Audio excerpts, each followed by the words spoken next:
chakula hiyo yote Soprano wamechukua, anazunguka nayo hapa akiongea mambo ati sijui fire si fire, sijui bwete, sijui noma, mambo ya ujinga. Kuliko aite mkutano vile nilikuwa nafanya, aite donors wote, development partners, sema kujeni, aite Red Cross, aite NGOs, aite magavaners, aite MPs, aite county commissioner, sema iko shida Northern Kenya. How do we mobilize resources ya kupeleka huko tusaidie watu wetu wasikufe?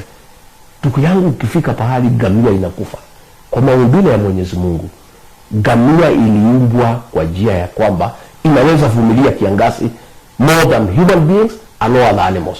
Kama tumefika kiwango gamia inakufa na binadamu na ng'ombe na mbuzi, huyu Kindiki hajaita mkutano ya dharura ya kudiscuss. Kazi yake ni kuzunguka na maharagwe na mchele na pesa huko mlimani, akisema bwetse, sijui mimi ni fire, sijui mimi ni noma. Nonsense. People are dying in Garissa, in Wajir. Unaanza kusema tu ni fire. What kind of fire can it be when people are dying? Na hiyo ni kazi yako.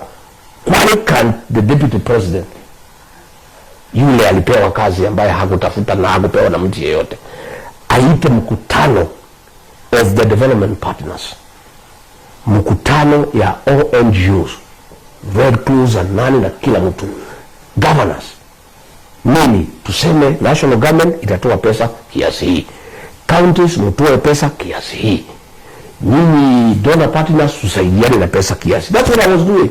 Na mimi najivunia, for the 2 years I was deputy president, hakuna mtu alikufa Northern Kenya. I was